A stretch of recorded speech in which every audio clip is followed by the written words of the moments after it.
What's up, everybody? Noah Hiles and Andrew Destin here from the Pittsburgh Post-Gazette, coming to you live right after a big Pirates win on Sunday. The Bucks win 9-2, take a series tie in Philadelphia at a very tough place to play, Citizens Bank Park, against a very good team. We're going to talk about the series in general and what is to come. Before we do that, Andrew, just want to say what's up. It's been a while, buddy. How you doing? What are your thoughts on the Buccos right now? I got a lot of thoughts on a lot of things Pittsburgh sports related, man. It's been a heck of a time watching the Pirates from afar. Obviously, the series split, a lot of milestones and things to get into there, but the Penguins land has been as mercurial as anything. I hope that that's the accurate way of describing that. So it's been a lot going on my end. It's been a lot on your end. There's just a lot going on and lots to talk about, but I'm doing well. How about you, man? I'm good. I got my Sunday red on in honor of the Masters. Maybe watched collectively 14 holes of it throughout the whole weekend because I've been writing nonstop. But there's been a lot of stuff to write about, which we're going to get into. Before we do, we got to talk about our show's presenting sponsor, which is North Shore Tavern. If you love baseball, you'll love the North Shore Tavern. The interior is wall-to-wall Pirates. There are appetizers, entrees, cocktails, and, of course, steak and seafood on a sizzling lava stone. Open every day. The North Shore Tavern is across from PNC Park, and it's Pittsburgh's home for steak on a stone. Andrew, I could use a nice night at the North Shore Tavern after covering this 4-game series. It's been a crazy one. Let's get right into it. The good, the bad, the ugly. I'll let you start. What's your good from these past 4 games? Just one good thing you noticed you liked. Yeah, I think the thing for me is Jack Suwinski. There's a lot of places I could go. There's a lot of places I could go. But the reason I bring him up is because we know how potent of a threat he can be in the middle of a lineup for this Pirates team. We saw it last year, what he did against right-handed pitching. And we saw it a little bit earlier in the season against the lefty in D.C. when he went long. But this has not been a great start to the season for Jack. We've talked about it in this podcast. We've written about it a little bit, how he's been in between pitches a little bit, and how it just hasn't quite been there for him. But, having the big fly on Sunday against the Phils, having the series that he had, 0 for 5 in his first 5 plate appearances, in the series, he needs these kinds of results. Obviously, he's a streaky player, but he's also an important one because there's a lot of outfield depth there. We've talked about how Edward Olivares has done a good job in his opportunities so far. Jack Suwinski needs to avoid being that odd man out, for lack of better phrasing. And efforts like this are going to help him. So a lot of places you could go to, but Jack is one who stands out to me just given how the season has started for him, how other years like 2022 where he really fell off a cliff, last year where he had that rotten stretch in June. Like these kinds of positive moments are essential, and especially in an early part in the season where the Pirates really need to get him going if they're going to keep having the guy like that batting, 4th in the lineup, stuff like that. Yeah, I'll say I think that's probably the most impressive home run I've seen as far as just for the team this season, I should say. Not ever. I've seen more impressive home runs right throughout the game of baseball. Sure. But you look at how much that changed this game today. Zack Wheeler was dealing, Andrew. Through 5 innings, this guy struck out 10. Obviously, the air puts Hayes on to start the frame, and then he allows a single and a walk. But, you look at Jack coming up in that spot, and I'm not trying to talk down on Jack, but you think it's within the realm of possibility for Wheeler to get him to strike out. And then you get Suwinski to strike out, and now you have the bases loaded with 1 out. Zack Wheeler can dance out of that jam, or the Phillies bullpen can. Or at the very least, you can get away with maybe only surrendering 1 run as opposed to 4. But Suwinski, in his 2 previous at-bats, takes a full count in both instances. First at-bat on a 3-2 pitch, makes solid contact, 95 miles an hour off the bat on a line out the center. Second at-bat, walks. So this guy's already barreled him once. He's seen 2 long counts. He was ready to go. And the third time through, he fouled 1 off. And then he got that curveball. And, he told me he didn't think it was leaving the yard. From my point of view, it was a no-doubter. Come thing on. was 105 off the bat. Like, it flew out of that park. And, that's a really tough pitcher to hit home runs off of. And that's a big spot. And the game changed there. It turned a really good outing from Wheeler into a bad one. and it flipped the game on its head. So that's a big one, and it's stuff like that.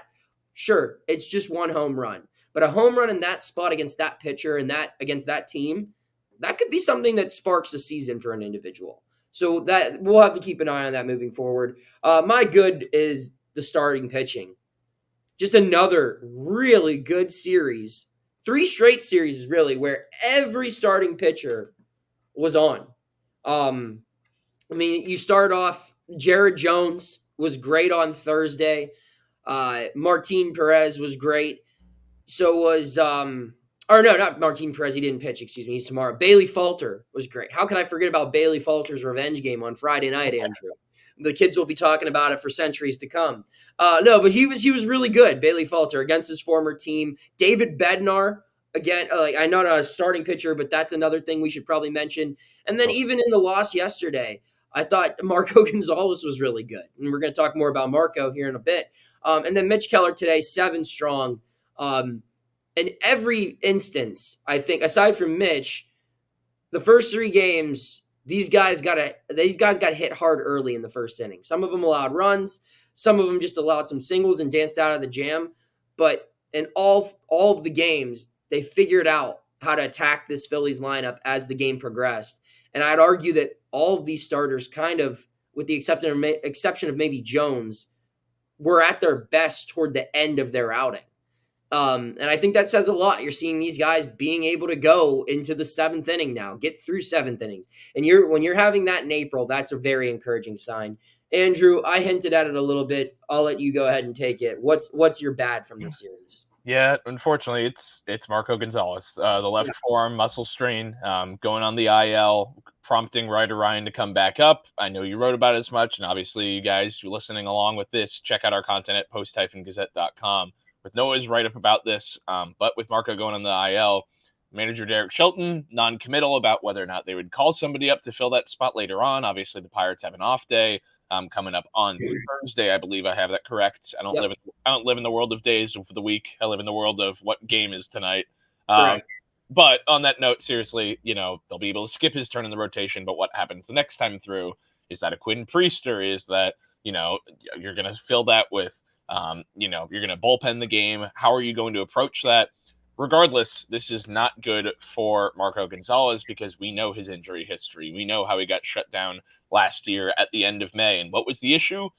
It was with his left arm. It was with the forearm, with the elbow. So it's problematic. I'm not one to speculate. I'm not a doctor. However, obviously, this is not an injury that you'd like to see. No, Paul Skenes not coming up. I'm sorry, Pirates fans. I know you guys would like to see him. He's probably still a few weeks out at the very least. So not good for the Pirates' rotation depth, which already was thin. Yes, it was exceeding expectations. As you mentioned, has been pitching well. But losing Gonzales, that's a problem. Yeah, that's a big problem. I mean, yeah, I would argue he's probably been their best starting pitcher of the group so far. From his body of work in 3 starts, he's been incredibly consistent.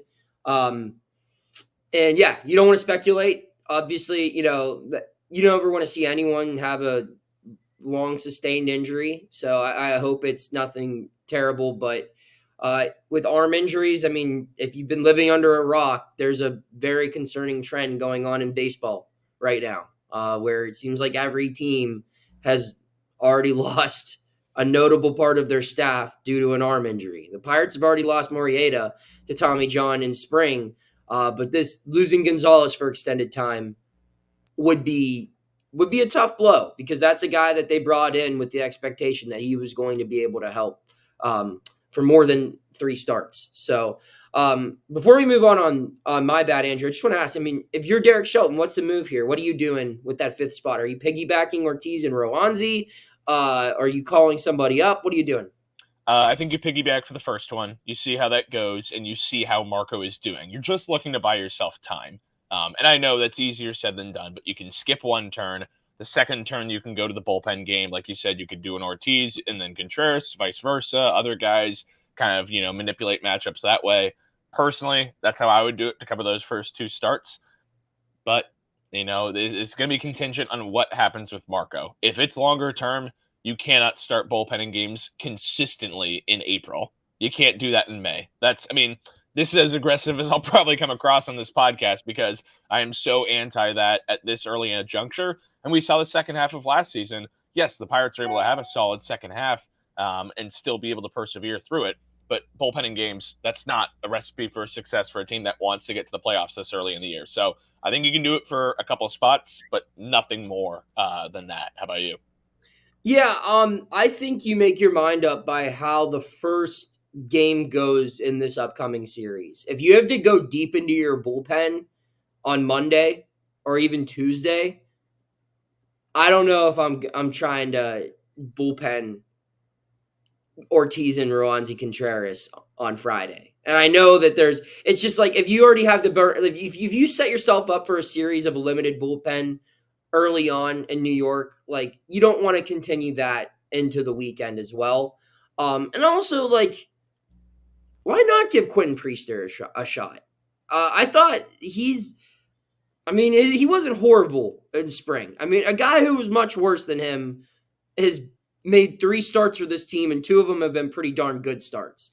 So, and I really liked what I saw from Priester in his first start in AAA. I saw him pitch in Louisville. The velocity is notably up, and I mean he's striking guys out. He's getting swing and miss, and that's important. So, I would be inclined to give Quinn Priester a shot because obviously there's another guy in that AAA rotation that once he comes up, that spot in the rotation is his forever, right? So I think you want to give a guy like Priester, who is also another important piece to this whole thing, a chance to carve his own path out in the big leagues before, the big bad boy comes up and steals the show. So my bad on that note is defense. The errors, they just keep happening, Andrew. They're happening from guys that you just wouldn't expect them. Like Cabrian had another error today. Michael A. Taylor, the communication in center field has to improve. I believe that happened on Thursday. Yes, Yep. And the following pitch was a home run from Holderman. Or that Holderman allowed. So stuff like that, I understand. It's April baseball. You're gonna get sloppy plays here and there, but it's got to stop sometime. O'Neal Cruz hasn't looked good defensively at all at shortstop. I mean, the arms look good. Don't get me wrong. And that's why they're able to turn so many double plays. But he's missed a lot of routine plays at short as well. And then Henry Davis had a terrible 9th inning on Saturday night, just with letting balls get past him. Looked like he was just kind of overplayed a little bit. Like he'd been playing too much baseball and needed a day off, which he got on Sunday. The defense was bad. We'll get into the ugly now. Andrew, what is your ugly? Yeah, taking this one away from anything related to the current Pittsburgh Pirates, I'm going to take this to one of the Pirates minor league arms, and that's Anthony Solomito. As some of you may know from following along on Twitter, was out in Altoona on Friday for a rained-out game, but got a chance to catch up with Solomito, who threw again on Sunday. We're recording this Sunday night, and for the second start in a row, the velocity was down. Now, it's one thing to make that comment if a guy who's in the mid-90s is throwing in the low 90s, but Solomito last year was 92 to 96, maxed out at 97, and right now is hovering in the high 80s. And, I highly suggest you guys to read along to my story tomorrow, which is coming out on post-gazette.com, but kind of detailing what's going on with Solomito, how he's trying to build up some strength in the hamstrings. He's got that unique, funky delivery, which is great for him because that's how he creates deception. That's how he baffles hitters. But on that same token, it's a little difficult to replicate the motion. And it's also not necessarily the most efficient use of the body. So there's a lot at play there. There's he's trying to work between the slider and the changeup to make both of those consistent all the time. There's a lot going on there. He had a tremendous start to the season last year in Greensboro. Hey, I believe he did not allow a home run with the Green Jacket with the Greensboro, which is not great. Sorry, Green Jackets. I'm thinking The Grasshoppers. Yeah, I'm thinking Augusta. What's wrong with me right now? Yeah. But right now, yeah, there's a lot of concern there. It's just 2 starts, but Solomito is somebody that, considering how highly regarded he is as a top 5 prospect per MLB pipeline, this is something to monitor.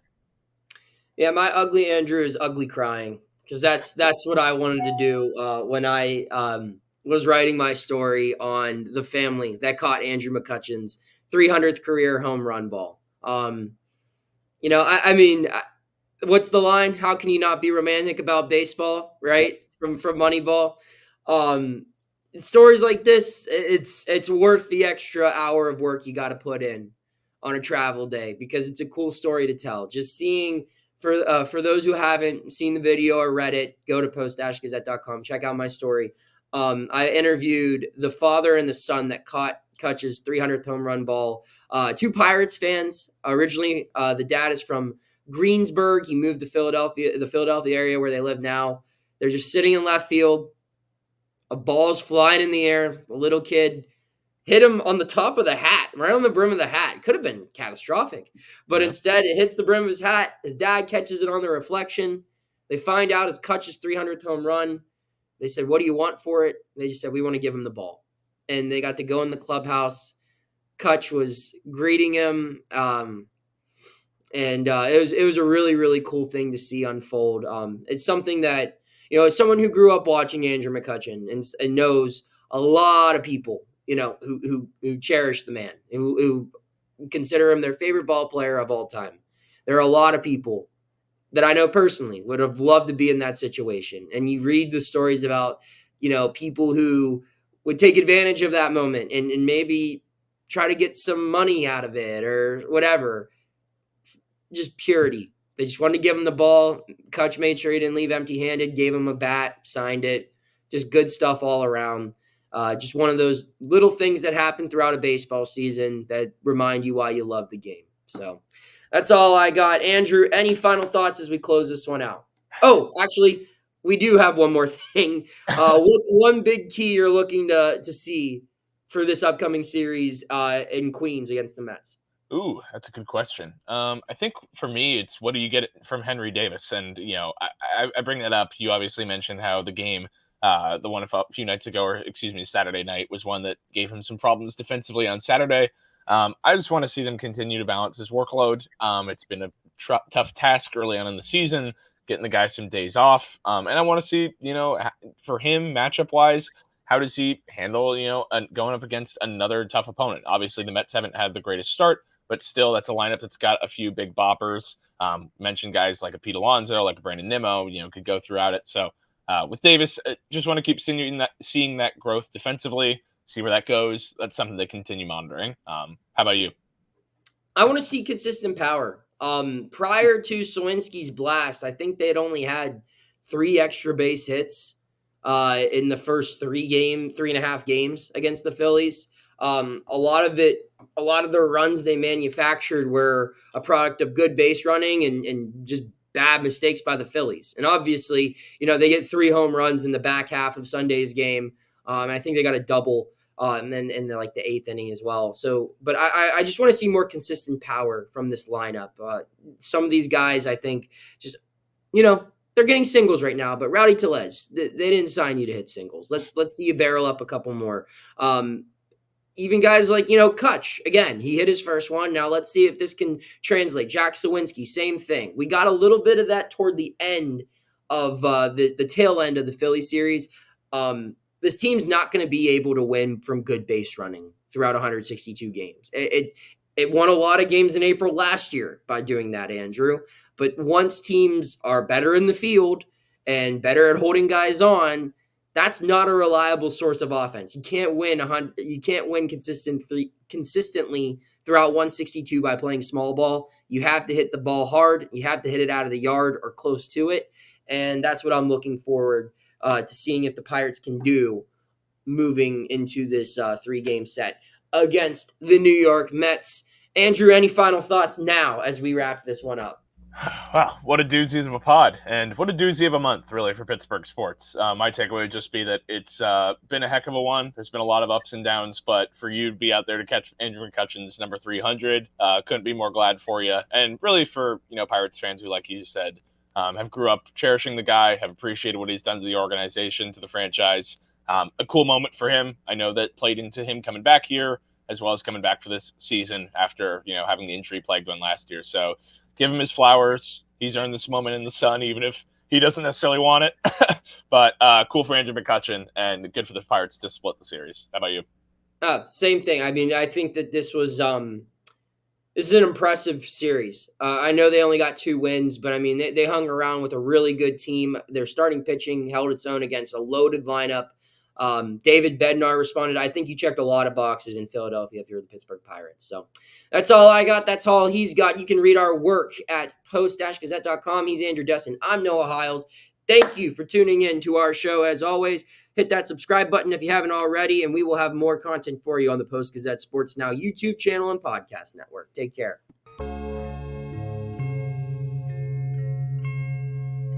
Thank you for checking out this content from Post-Gazette Sports. If you watch this video on YouTube, please like the video and subscribe to our channel. For all of the sports coverage the Post-Gazette has to offer, visit post-gazette.com.